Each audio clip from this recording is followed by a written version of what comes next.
Essa foi a jornada de RPG mais retardada da temporada. Bem-vindo a Enem no Showbotai. Fala galera, Ryu aqui. No vídeo de hoje eu vou trazer para vocês um resumo do que aconteceu nos episódios 7, 8 e 9 de Fire Force Enem no Showbotai. E não dá não, cada um acredita do que é mais conveniente para sua cabeça. Também vou falar do mistério do orfanato da Iris e da Hibana e o que a Hibana descobriu lá. Ainda bem que eu não estava almoçando quando eu assisti isso. Aliás, você não está comendo agora quando você está vendo esse vídeo, né? E também falar sobre o mistério dos doppelgangers, que também é dito aqui, que tem uma relação com a Hibana e a Iris. Um verdadeiro prato cheio. Primeiro tenho que contextualizar como os nossos protagonistas saíram das mãos dos evangelistas. E tudo isso foi graças ao Benimaru. Se chamando de Moonlight Mask e falando inglês, o grupo que o Benimaru faz parte é mais tradicional, se posso dizer, se assemelhando muito mais ao Japão antigo do que ao Império que é ligado à igreja. Você vê isso nas roupas, na maneira que eles pronunciam os próprios nomes. E o que você não espera é que eles falem inglês, não é? Então ele vai até onde todo mundo está usando essa máscara,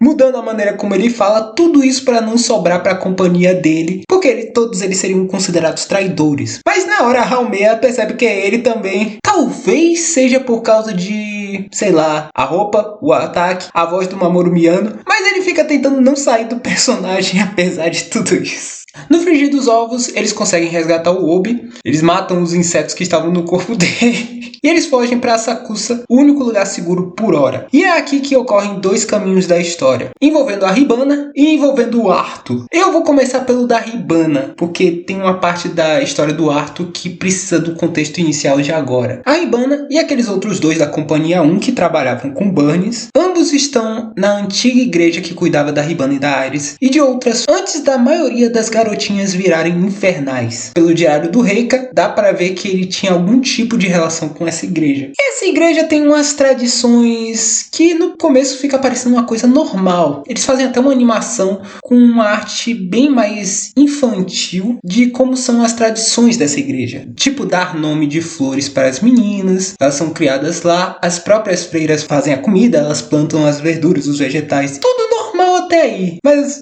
vai ficar bem macabro. A Hibana e os outros dois descobrem um porão debaixo da igreja. Lá embaixo encontram vários livros sobre vegetais e insetos. E conforme a Hibana vai vendo os livros, eles pegam aquela animação que tinha com a voz da Iris, dizendo que elas comiam vegetais banhados com a luz do sol, 3 refeições ao dia, a animação com formato de desenho vai bugando, ficando bem estranho.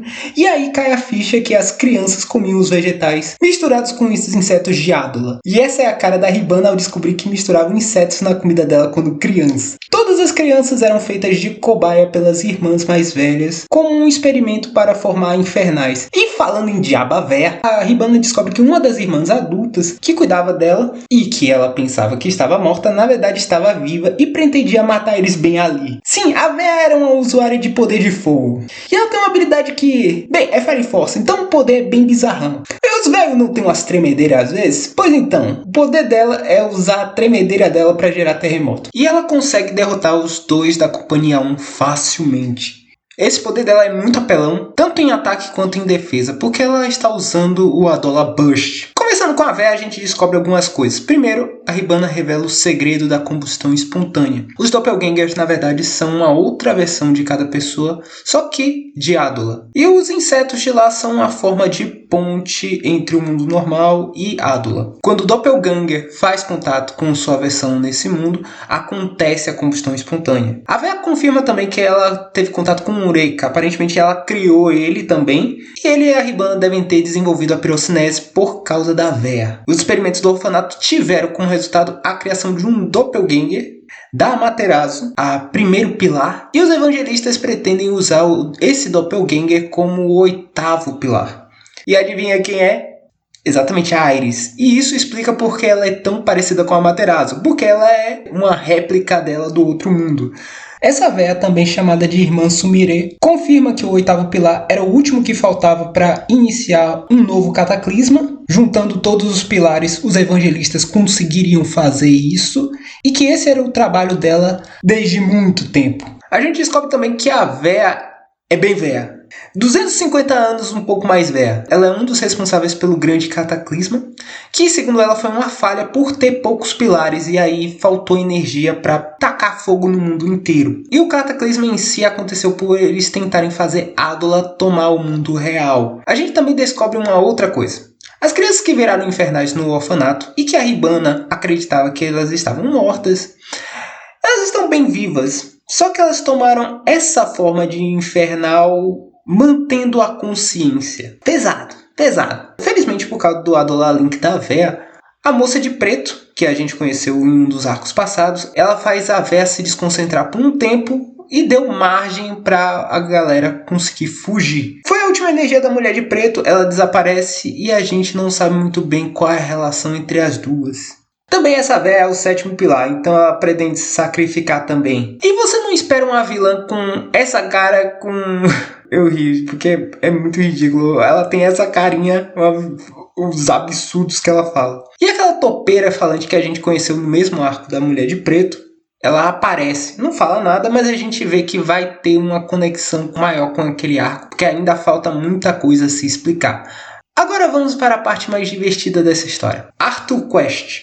Arthur estava deprimido porque sua espada Excalibur foi completamente destruída pelo Drago. E o Vulcan decide fazer uma nova espada para ele. Mas como Arthur não se empolgaria por simplesmente comprar o metal para fazer a espada, sabendo que o poder dele amplifica por causa do Shunibyo, ele decide fazer uma quest toda forjada, toda manipulada para encontrar o metal para a espada dele. Ele se junta com a Lisa e outro guri e na cabeça do Arthur os três são membros de uma party. A Lisa vestida de Odalisca. Mano, que coisa ridícula, velho. Na cabeça dele tudo parece um RPG japonês. O Vulcan faz um trajeto simples de RPG, com o final sendo ligado com uma charada para a loja onde tudo começou. Mas porque o Arthur é um imbecil e ele leu o lugar mais escuro que ele poderia encontrar, ele acha que o material Orichalcum está no Nether, no subsolo. Um lugar bem perigoso, né? E ele está completamente tomado por essa ideia idiota. Teve uma cena de uma garota pedindo ajuda pro gatinho dela, que está em cima de uma árvore, e ele fala: estou ocupado com a quest principal, não tenho tempo para secundária. Foda-se o gato. Melhor bombeiro, hein? Imagina se fosse uma casa pegando fogo. Mas para mim nada supera o que eles encontram no Nether. Só lembrando do background do Arthur, quando pequenos, os pais dele fugiram. O restaurante que eles tinham, curiosamente, ele pegou fogo depois de ter um incidente com intoxicação alimentar. Os pais dele fugiram da casa para evitar pagar dívidas, deixando o Arthur sozinho. Nesse caso, o pai e a mãe saíram para comprar cigarro. E deixaram uma carta dizendo: filho, o rei e a rainha saíram, você vai tomar conta do castelo. E o Arthur, no Shunibyo dele, ele não acredita que os pais simplesmente abandonaram ele. Ele acredita realmente que ele é um rei cavaleiro. Mano, isso é triste, mas é muito engraçado. E adivinha, Arthur encontra os dois pais no Nether. Pareceu suspeito, poderia ser uma coisa dos evangelistas, poderia ser algum truque, mas não, são eles mesmos. Eles estavam dizendo que faziam parte da resistência e a verdade é que eles estavam pagando de loucos para não pagarem a dívida e se escondendo das cobranças morando no subsolo. Rapaz, eu nunca pensei nisso. Se você deve a agiota, se esconda no subsolo da cidade. O pai fugiu das dívidas no nome dele e a mãe disse que apesar do erro do marido, ela amava ele e por isso continuou do lado dele. Mas o filho dela quer um guri que se foda, né? Apesar disso, o Arthur não se importa, ele tá na jornada de RPG e o pai dele, com um NPC, guia ele até um material que possa virar Excalibur. O pai dele, inclusive, sabe do plot da história, o anime sobre a combustão espontânea dos doppelgangers que transformam os humanos em infernais. Aí o anime fala que ele via pelo boné o espaço, já tem aqui uma história do espaço, tem uma relação com Adola, e tem mais referência ao espaço, eles dão um pedaço de nave espacial para fazer a espada dele. No Nether estava cheio de objetos produzidos antes do grande cataclisma. Tem até um smartphone, velho. Tem um nariz de uma nave, por que não vai ter um smartphone? Aí descobrimos que o Arthur tem irmãos. Os pais deles tiveram 3 filhos depois que fugiram da superfície. E olha pra isso. Não vamos levar o Arthur para não levar uma criança pro Nether. Mas já que já estão no Nether, vamos fazer 3 filhos. Ué, não tem televisão? os adultos têm que se entreter de alguma forma. E o garoto que está com o grupo do Arthur, ele fica bravo com isso. Porque, né, abandonou o filho sozinho, foi pro Nether, fez mais filho e parece que é tudo pra excluir o Arthur. Toca uma música emotiva no fundo, mas o Arthur tá no foda-se. Ele só se importa de receber a sua nova espada sagrada. Mano, isso daqui é ridículo, velho. E no final, Arthur, com a ajuda dos três, conseguiu a sua espada nova, feita com o nariz de uma nave espacial. É a mais ridícula e melhor quest dessa temporada. Foda-se qualquer anime de fantasia que tiver essa... Então, o anime retorna para o Shinra. Ele está em um treinamento com o Benimaru para abrir o terceiro olho para conseguir ter acesso à Adula. O Benimaru, sinceramente, nem acreditava que ia funcionar. Ele sempre dorme quando faz esse treinamento. Mas o Shinra, quando está abandonado sozinho, ele consegue abrir o terceiro olho. E ele consegue estabelecer um Adola Link com o Sho, o seu irmão mais novo. Mas é assim que acaba o anime, apenas com esse Adola Link. Obrigado por ver o vídeo até aqui. Se gostou do vídeo, deixe seu like. Se inscreva se não for inscrito. Compartilhe com amigos que possam gostar desse vídeo. E até a próxima. Laton.